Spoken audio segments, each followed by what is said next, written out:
Israel गजा और लुबनान पर बमबारी में सफेद फास्फोरस इस्तेमाल कर रहा है। ह्यूमन राइट्स वॉच ने इसराइल की जानिब से गजा और लुबनानी सरहद पर हमलों के लिए ममनू सफेद फास्फोरस बम इस्तेमाल किए जाने की तस्दीक कर दी। ह्यूमन राइट्स वॉच ने कहा है कि इसराइली अफवाज की जानिब से लुबनान और गजा पर हमलों के लिए ममनू फास्फोरस बमों का इस्तेमाल किया गया है, जो कि बड़े पैमाने पर आम लोगों की जिंदगी को खतरे में डाल देते हैं।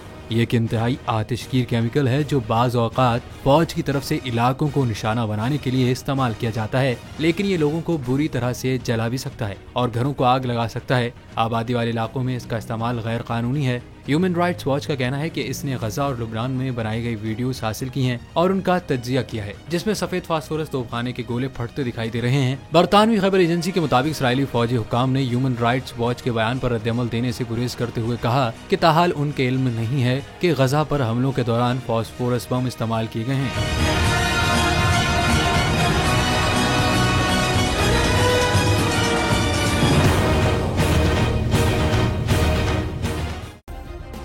सब्सक्राइब करें और बेल दबाएं ताकि कोई खबर रह न जाए।